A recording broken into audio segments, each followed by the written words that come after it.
What's up, guys? Your boy Benny. There are some years when nothing happens, and then there are days and weeks when years happen, and we are currently living in one of those time vortexes where the 2024 election has accelerated a news cycle that is withering. And Donald Trump has once again survived an assassination attempt. I can't believe we have to say this. 65 days apart, President Trump has survived yet again a lone gunman with murky international connections and ties that we are trying to piece together, who wanted to kill President Trump. And now the feds have moved in to try and stop us from learning about this gunman and his motives. But we know so very much more about this than we do about Thomas Crooks. We're going to cover it here. It's very, very strange. Ryan Routh is the would-be assassin's name. He is alive. And we certainly hope that the state of Florida has muscularly moved in order to lock down his testimony and all of his devices right now. This will be a treasure trove. This guy left quite a footprint online, and we know a lot about him. Speaking of leaving a footprint online, this post went viral yesterday. Donald Trump, ON2. Sadly, it's not real. It was a Photoshop, but I still thought it was great. This is the front page of the New York Post, just 65 days apart. Again, Trump targeted by gunman with AK-47. Suspect was left-wing nut. Ex-president is safe and well. Left-wing nut? I think that is reductionist at best. First off, let's jump into President Trump and his first and only comment about this assassination attempt. Here we go. I would like to, this is verified. This is what President Trump did post. The 0-2. I sure hope he posts that, though. I hope he does post that. I would like to thank everybody. Their concern, well wishes, certainly an interesting day. Most importantly, I want to thank the U.S. Secret Service, Sheriff Rick Bradshaw, his Office of Brave, Dedicated Patriots, law enforcement, incredible job done. Trump International, keeping the 45th president of the United States safe in the upcoming presidential election. The job done was absolutely outstanding. I'm very proud to be an American. President Trump posting this and putting this up on through his spokesperson on social media, a man named Dan Scavino, is a great dude. In God We Trust. You can see here with Donald Trump's head right in front of the dais there in Congress. That's where this photo is, at the floor, in the floor of the House of Representatives. In God We Trust.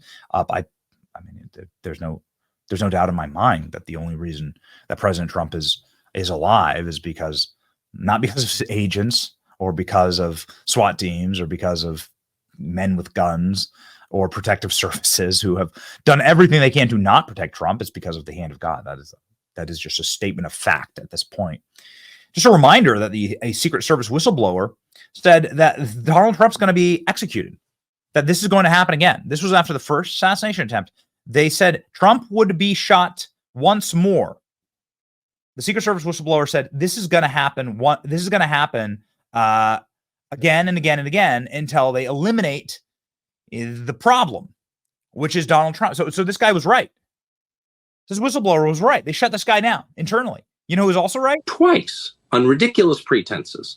They called him names. He won anyway. They impeached him twice on ridiculous pretenses. They fabricated a lot about what happened on January 6th in order to impeach him again. It didn't work. He came back. Then they indicted him. It didn't work. He became more popular. Then they indicted him 3 more times. And every single time his popularity rose. So if you begin with criticism, then you go to protest, then you go to impeachment, now you go to indictment, and none of them work, what's next? I mean, graph it out, man. We're speeding toward assassination, obviously, and no one will say that, but I don't know how you can reach that conclusion. You know what I mean? Like, they have decided, permanent Washington, both parties have decided that there's something about Trump that's so threatening to them, they just can't have him. So this was Tucker more than a year ago.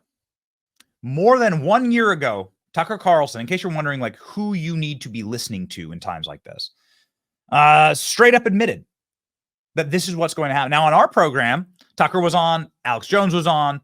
They were making the same admissions, but this is the first time in the zeitgeist where sort of the intellectual bubble was pierced by somebody with a platform like Tucker Carlson saying they're gonna find someone to assassinate him. And who did they find to assassinate Trump? A guy with a Biden-Harris sticker on the back of his truck, by the way.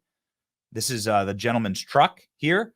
Ralph was a Biden-Harris sticker on the back of his white pickup truck sitting in his driveway in his Hawaii home. Now, it's very interesting. This guy had a home in Hawaii, and he had a business in Hawaii. It was just like a little like rental house that apparently never did any, never did any business. So this guy was listed as unemployed. He lived in Hawaii, yet he was voting in North Carolina, records show. Also, this is the photo of Ralph from the arrest. So what's going on with this guy? Look at this guy. He's like in a trance. MK Ultra going on here. What is this? His neighbors claim that everyone was afraid of him, that he was a complete psychopath. This guy was rabidly attempting to get people to sign up for the Ukraine war. All throughout his social media, there are papers, some of them in Ukrainian, some of them come from the Ukrainian International Legion, where he is encouraging veterans to go sign up for the Ukraine war. This was like this was clearly the motivating factor in this man's entire existence. He's still alive, so I look forward to hearing more about it. His son says his father hates Trump like all reasonable people. They're going to try and spin a narrative that he was a Trump supporter. He's not a Trump supporter. He lied about that. His records show that he was a Democrat donor, and he was a Joe Biden, Kamala Harris supporter. He tells the Daily Mail his father was not a violent person. This is the first time I heard about it. I don't like Trump either. He goes on to call his dad a martyr. So, what kind of a family is this? It's a person who said he would be glad when Donald Trump is gone. And his social media record is thankfully well preserved. A lot of people were able to get a lot of screenshots, which is why we demanded yesterday on the program with Eric Prince that Governor Ron DeSantis flex up and actually take control of this, since it is in his jurisdiction. 10th Amendment, Florida has a right to lock down this information and to have its own investigation. Now, we were the only show that pushed that forward, and here we go. Lo and behold, Ron DeSantis saying Florida will be conducting its own investigation into the assassination. People deserve the truth about what happened. Why was a man able to get within 500 yards of president? Sure, GOP nominee. Good. We're very, very happy about that. He should assert full state control, daily press conferences, steady release of information to the public, hold those who radicalize this individual accountable. The FBI, former FBI officials asking, how did this guy know that Donald Trump was going to be on the golf course in the first place? We'll get into a little more of his background in just a second, but let's just take this incident at face value. This assassination attempt at face value is an inside job, because Donald Trump did not have this on his schedule. He followed Donald Trump's schedule very, very closely. There's only three possible answers. He guessed and got very lucky. He conducted surveillance on Trump, which would be exceedingly hard because Donald Trump moves about and moves very, very quickly, and they don't announce where Trump's going, right? Followed him to the golf course, or he had inside information about Trump's schedule. Now, the surveillance thing doesn't make any sense because you can't follow a presidential motorcade. Try. Don't actually try. You're not allowed to follow. If there are cars that are trailing presidential motorcades, guess what happens to you? Sir, why exactly are you following us? This is not. Have you ever seen Donald Trump's motorcade? It's like 400 cars long. The guy's not going to be able to go follow Trump around. You can't do that, right? They mark you immediately as suspicious, or he had inside information about Trump's schedule. The last answer is scary, and the implications that another person is involved. So who was he communicating with? Who's funding Ralph? Asked Robbie Starbucks. He has enough money to drop his life and go to Ukraine for 6 months? Where's the money coming from? It's not cheap to get to Ukraine. How do you pay for his AK-47? Where did he get it? Who's he meeting with in D.C.? You can see the guy was meeting in D.C. Here he is in D.C. Here he's in Ukraine. This is in Ukraine, Madian Square. And here he is in Washington, D.C. In D.C. and Kyiv to provide soldiers for the war effort. To provide soldiers? What the hell are you talking about, dude? What do you mean provide soldiers? Who's funding this guy? He doesn't have any source of income. Why is he in propaganda videos for Ukraine? Look at this. The Florida shooter appeared in an Azov battalion propaganda video in May 2022. There he is. People saying this has a CIA asset written all over it. Some of the individuals that he followed on social media were CIA assets. In fact, some of the first people he followed on social media. Am I reading this right? Here's an official arrest record. You can go find it for yourself. Actually, look this up. You can see on his arrest record, he was arrested in 2002 with a weapon of mass destruction. What does that mean? And he got probation? What do you mean a weapon of mass destruction? Like a recording of Kamala Harris's laugh? No, I mean it's 2002, right? Like this is something that is this is a very different timeline here. This is right after 9/11. He has this. Look at this. Possession of a weapon of mass destruction. What the hell is that? Look at all of these crimes. Look at all of these crimes. Vehicle theft, driver's license, resisting an officer, stolen goods, and then he's somehow allowed to vote? Something's super off with this story. Ryan Ralph, the latest would-be Trump assassination, has an extensive criminal background, 100 criminal filings, including being charged with a weapon of mass destruction. How did he get an AK-47? While traveling back and forth to Ukraine, recruiting Afghan fighters. Oh, and early evidence seems to indicate that Ralph may have been voted on the Democrat ballot in North Carolina 6 months ago, which is odd considering his criminal history and his full-time residence in Hawaii. So what the hell is going on with this guy? New York Times and other left-wing publications have profiled the guy extensively. They write about him. Legion is with Legion growth stalling. Ryan Ralph, a former construction worker, is seeking recruits of Afghan soldiers who fled the Taliban. Mr. Ralph spent several months in Ukraine last year, planned to move them, in some cases illegally, from Pakistan to Iran to Ukraine. He said dozens have expressed interest.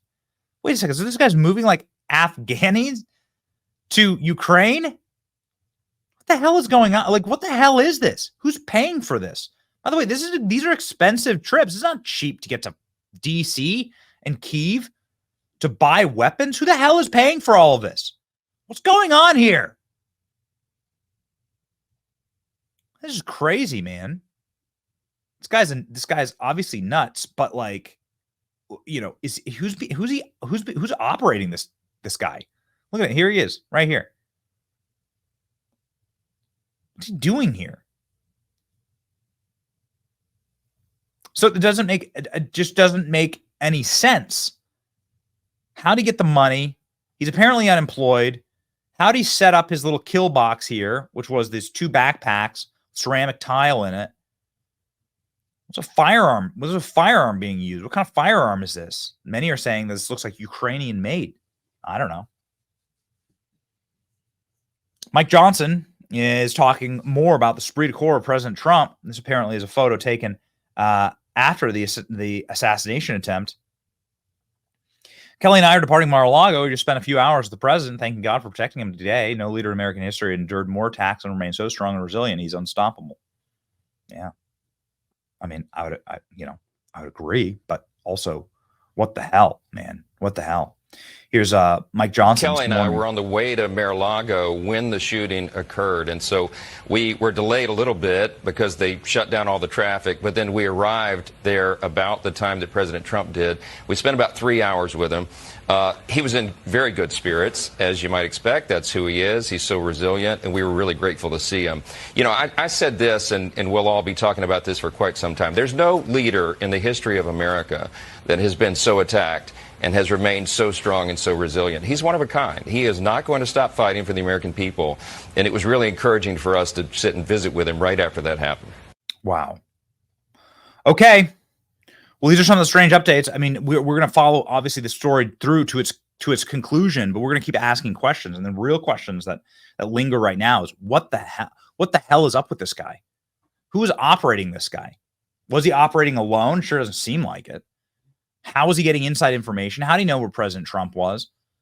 How was he able to afford all these luxurious trips abroad? How was he able to buy weapons when he was a felon? Why did he have a weapon of mass destruction? How is he able to vote Democrat when he's a felon in North Carolina, when he lived in Hawaii? Well, none of it makes any sense. All of it seems way too suspicious for us to just write it off as crazed lone gunman. He's just nuts. No, man. His son's saying he's a martyr. Something's up here. It's your boy Benny. We'll keep searching and looking, and we'll deliver the truth. See ya.